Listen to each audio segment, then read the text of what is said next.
प्रश्नावली 3.2 10वीं वर्ग का क्वेश्चन नंबर 5 बनाने वाले हैं, जिसमें सवाल है कि एक आयताकार बाग जिसकी लंबाई चौड़ाई से 4 मीटर अधिक है। तो मान लीजिए बाग जो है वह आयत के आकार का है, समझ गए। तो यह जो स्थिति है वह लंबाई हो गई और यह जो स्थिति है वह चौड़ाई हो गई, ठीक है। तो लंबाई चौड़ाई से 4 मीटर अधिक है। तो माना कि लंबाई चौड़ाई को x मानते हैं, ठीक है। बारीकी से क्वेश्चन को पढ़िएगा तो समझ में आएगा कि चौड़ाई बराबर x क्यों माना जा रहा है। देखिए फिर से सुनिए, देखिए बारीकी से क्वेश्चन पढ़ना गणित बनाने की सबसे पहली मतलब कला होती है।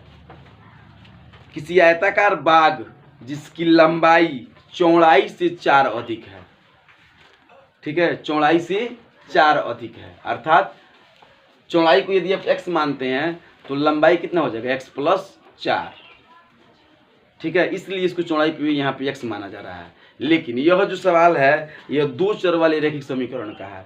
तो यहाँ पे आप x मतलब लंबाई को भी x मान सकते हैं, चौड़ाई को भी y मान सकते हैं, उससे कोई दिक्कत नहीं है। लेकिन यदि यही क्वेश्चन आपको 8वीं वर्ग में मिलता तो वहाँ पर आपको चौड़ाई बराबर x लेना पड़ता, तब लंबाई आपका x प्लस 4 हो जाता, क्योंकि सवाल कह रहा है कि लंबाई चौड़ाई से 4 अधिक है। समझ रहे बातों को इस तरीके से। तो यहाँ जो है, यहाँ तो आप x y कुछ भी मान सकते हैं। तो चौड़ाई बराबर x हो गया और लंबाई बराबर y हो गया। अब क्वेश्चन क्या कह रहा है कि चौड़ाई लंबाई से 4 अधिक है। चौड़ाई क्या है? चौड़ाई से 4 अधिक लंबाई है, मतलब लंबाई जो है चौड़ाई से 4 गो अधिक है। तो इसमें से 4 घटा देंगे, हो जाएगा x माइनस वाई बराबर -4, समीकरण फर्स्ट, ठीक है। फिर आगे इसका अर्ध परिमाप 36 है। किसका अर्ध परिमाप? अर्ध परिमाप क्या है? 36 है। अर्ध परिमाप समझते हैं? अर्ध परिमाप मतलब परिमाप का आधा। तो आयत का परिमाप क्या होता है मालूम है? गुड, चलिए आयत का परिमाप जिनको सूत्र पता है उनको तो आसानी से गणित आ जाएगा। आयत का परिमाप बटा 2, अर्ध परिमाप हो गया बराबर कितना हो गया? 36, ठीक है। तो आयत का परिमाप का सूत्र क्या होता है? 2 इंटू एल प्लस बी बटा 2 बराबर 36। 2 से 2 कट गया। एल कितना माने थे आप? x, और बी कितना माने थे? y। तब आपका समीकरण कितना आ गया? x प्लस वाई बराबर 36। यह समीकरण आपका सेकेंड हो गया। और x माइनस वाई बराबर क्या हो गया कि 4। यह समीकरण फर्स्ट हो गया। और फर्स्ट और सेकेंड से आप आसानी से मान निकाल सकते हैं, ठीक है। तो लिखा जाएगा समीकरण फर्स्ट एवं सेकेंड को जोड़ने पर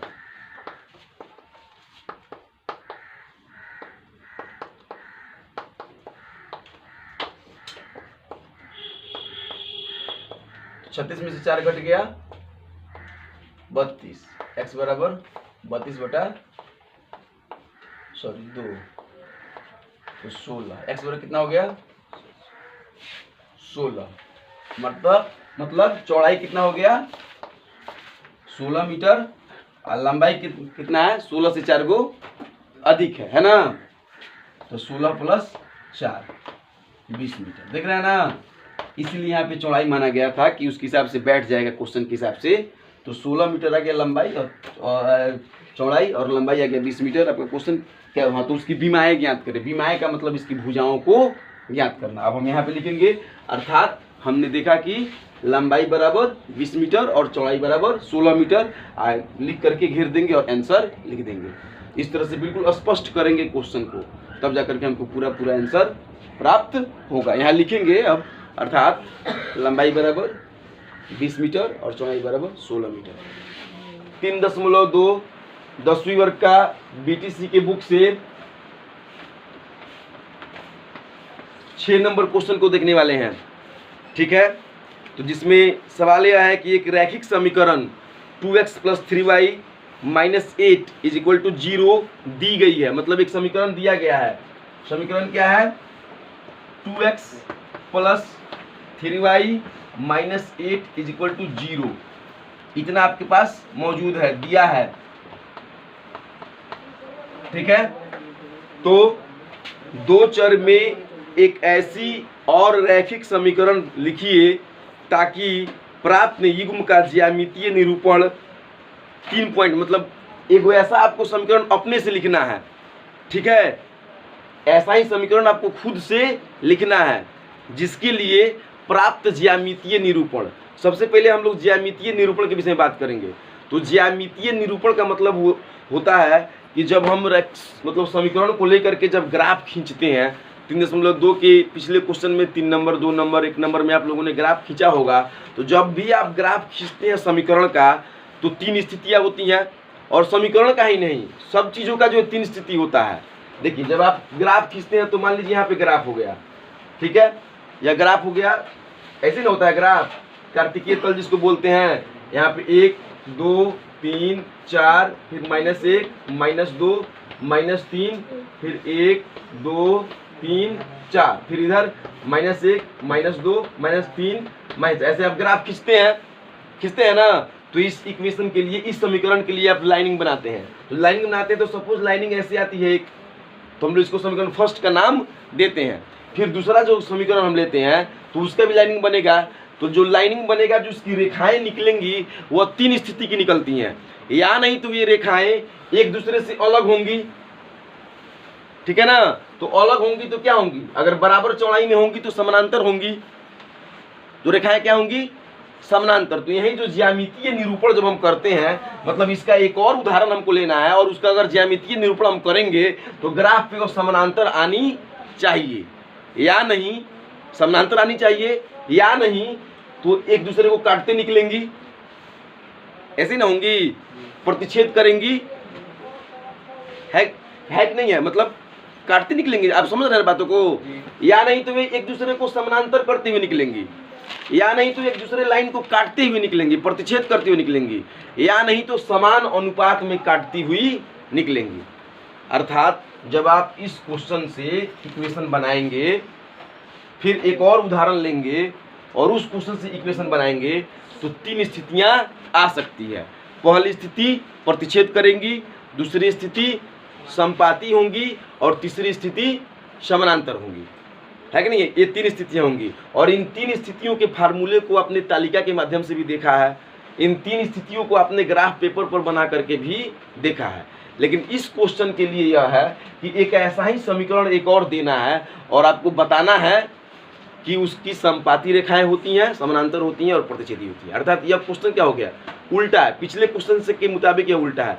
पिछले क्वेश्चन में आपको समीकरण दिया रहता था ना। मान लीजिए इसके जगह पर समीकरण होता था 3x + 4y = 8, तो आप क्या करते थे? a1/a2 b1/b2 c1/c2 करके जांच करते थे कि वह समानांतर है कि प्रतिच्छेदी है कि क्या है, कि मतलब क्या है। लेकिन इसमें आपको यह उदाहरण निकालना है, और यहाँ पे समानांतर दिया हुआ है, प्रतिच्छेदी दिया हुआ है, और समानुपाती दिया हुआ। समझ रहे बातों को? अब क्वेश्चन समझ में आ गया? क्वेश्चन फिर से पढ़ते हैं, आप लोग को समझ में नहीं आया अच्छे तरीके से। देखिए, अभी तक आपको क्या था?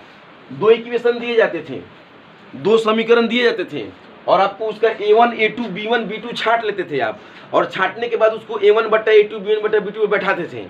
बैठाने के बाद होता था ये कि जब a1/a2 बराबर नहीं होता था b1/b2 के, तो आप क्या लिखते थे कि समीकरण के युग्म क्या होंगे? प्रतिच्छेदी होंगे।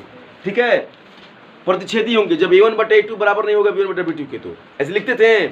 लेकिन अब आज आपको क्या करना है कि पहला क्वेश्चन दिया है, पहला पॉइंट इसमें दिया है कि प्रतिच्छेदन रेखाएं करती हैं। मतलब जब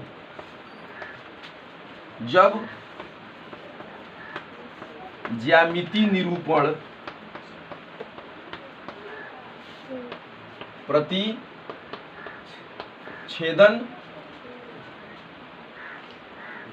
रेखा हो,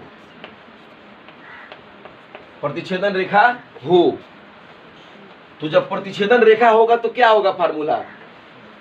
शर्त क्या होता है इसके लिए? a1/a2 बराबर नहीं होता है b1/b2 B2 के।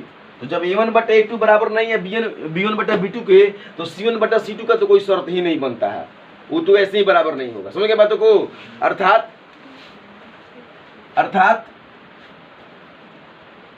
A1 आपका 2 है ना, समीकरण में 2 है। तो यदि आप ले लेते हैं, यदि A2 बराबर 3, B2 बराबर 4 लेते हैं, तो इक्वेशन क्या बनेगा? 3x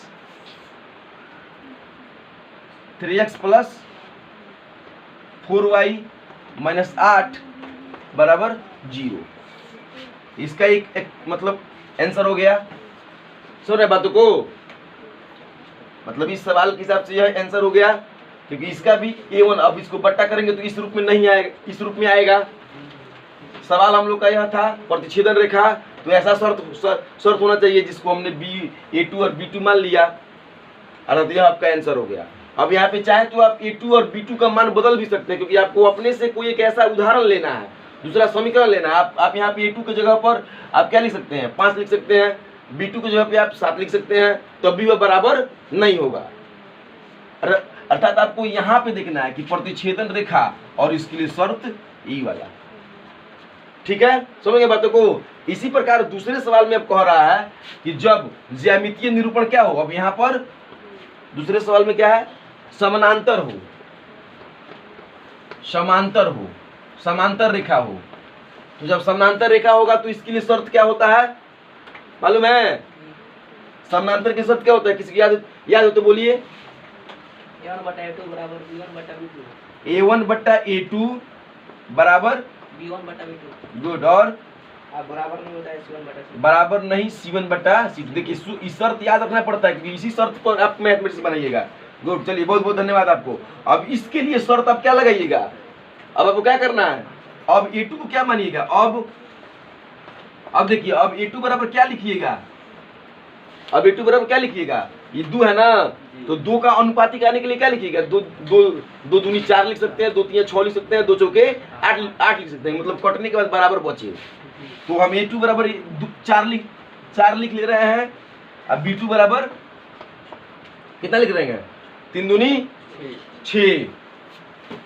समझ रहे बातों को? अब हमको C1 के C2 के बराबर नहीं करना है, तो C1 C2 माइनस 8 नहीं होगा, तो C2 क्या ले लेंगे? सिर्फ 8 ले लेंगे। ठीक है, तो उसके बाद इक्वेशन क्या बनेगा? अब इन चीजों को लेकर के क्या बनेगा इक्वेशन? A2 4 है, तो मतलब क्या हुआ? 4x प्लस B2 6 है, 6y प्लस 8 बराबर 0। तो यह एक आंसर हो गया। अर्थात जब रेखाएं समानांतर होंगी तो शर्त A1 बटा A2 मतलब इस शर्त का होगा, और तब उसके हिसाब से यह मतलब समीकरण निकलेगा। समझ रहे बातों को? अब तीसरा पॉइंट क्या कह रहा है? पहला पॉइंट तो यह था, दूसरा पॉइंट समानांतर था, समझ गए? और तीसरा पॉइंट क्या था? तीसरा पॉइंट है संपाती। समझ गए बातों को? तो संपाती रेखाएं कब होंगी?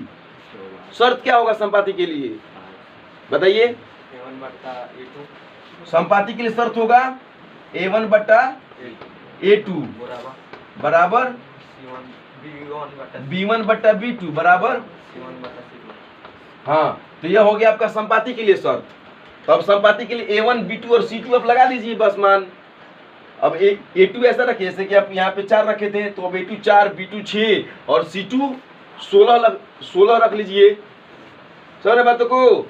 हो जाएगा आपका काम। अब A2 बराबर 4, B2 6 और C2 16, क्योंकि 2 से गुना कर दिए हैं, 2 दूनी 4, 3 दूनी 6, 8 दूनी 16। तो इसके लिए इक्वेशन क्या बनेगा? अब इसके लिए बन जाएगा 4x प्लस 6y माइनस 16 बराबर 0।